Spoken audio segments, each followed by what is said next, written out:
U sklopu Adventa u Ljubuškom danas svoj dan ovdje u šatoru iza zgrade općine ima srednja strukovna škola Ruđera Boškovića Ljubuški. Nešto više o tome što su učenici ove škole danas pripremili reći će nam ravnateljica škole Mila Primorac. Dobar dan, drago tebi i našim dragim slušateljima i našim dragim svim sugrađanima. Danas smo pripremili grah s kobasicama, danas pečemo palačinke i imamo tu i svoje jaslice i evo ja vas pozivam da dođete u što većem broju. Nemojte gledati ružno vrijeme i kišu, evo zaista je ovdje zabavno danas s nama.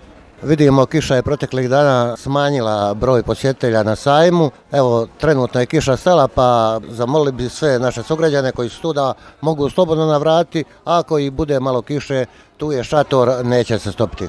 Tako je, tu smo danas od 10 do 13 sati. Ja vas pozivam sve da dođete.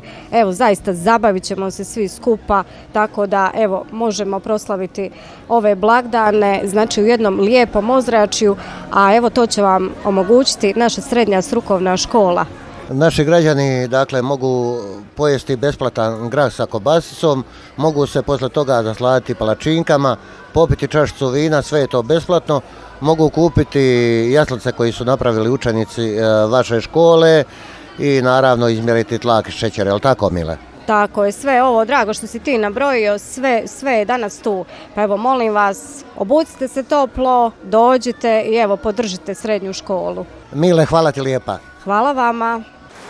Medicinski tehničari naše srednje strukovne škole Ruđera Boškovića iz zgrade općine danas građanima besplatno mjere tlak i šećer. Evo, sa jednom učenicom, Bojanom Majić, razgovaramo što oni sve rade i kakvi su nalazi pod navodnicima kod naših građana. Pozdrav svim slušateljima Radija Ljubuškog i našim sugrađanima. Mi danas smo se ovdje okupili na Adventu i mjerimo tlak i šećer našim sugrađanima. Uočili smo da većini sugrađana je povišen krvni tlak i šećer, tako da bi mi preporučili malo da se pripaze ovih dana božićnih i da pripaze malo na ishranu, na zasoljenu hranu i na masnu hranu. Treba i više kretanja. Naravno, trebamo se malo više ovih dana kretati, a ne samo ležati i tako. Bojana, hvala vam lijepa. Hvala vama. Pod adventskim šatorom iza zgrade općine Ljubuški, gdje svoj dan danas imaju ljubuški srednjoškolci iz srednje strukovne škole Ruđera Boškovića, zatekli smo i predsjednika turističke zajednice Ljubuški Mladena Bebeka i zamolili ga da nam kaže kako protiče dosadašnji advent. Pozdravljam sve slušateljice i slušatelje Radija Ljubuškog.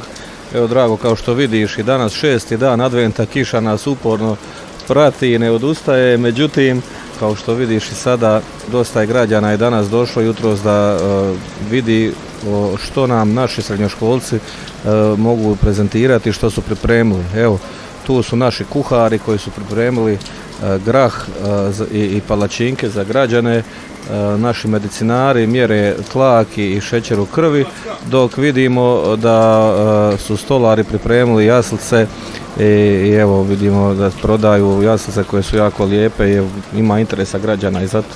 Vidimo danas je tu unatoč kiši dosta građana, kako je bilo proteklih dana, kiša nas stalno prati. Usprkos kiši posjećenost je poprilično dobra, pogotovo na početku prva 2 dana vikenda bila je ovdje dosta velika gužva. Građani su vjerojatno iz znatiželje usprkos kiši ipak došli i uživaju u ponudi iz ovih kućica u klizalištu. Velika je gužva na klizalištu svaki dan, imamo šator preko puta kućica, tako da građani mogu u suhom, u natkrenom prostoru ove delicije probati koje kupe u kućicama i evo, dobro je. Pretpostavljamo da je klizalište najposjećenije. Svakako, klizalište je najposjećenije i stalno je gužva na klizalištu.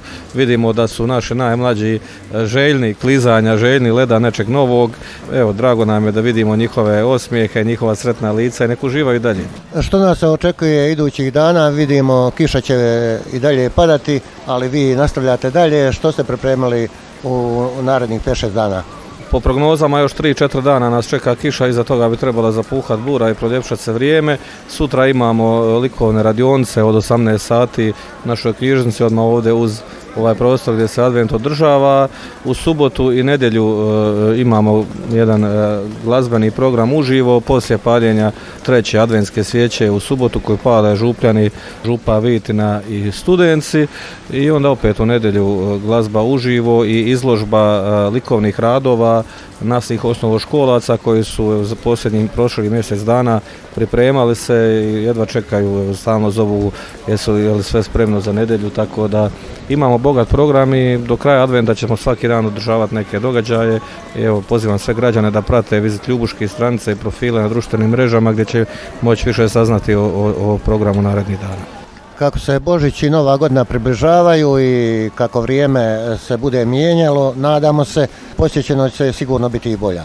Ako Bog da, to očekujemo svi, što god bliže se idemo Božiću, nekako više raste i ono božićno raspoloženje i vidimo, svi znamo da je onih dana pred Božić da je najveća gužva u gradu, tako da očekujem da ćemo se u cijeli advent družiti ovdje na adventu. Mladen, hvala ti lijepa. Hvala vam.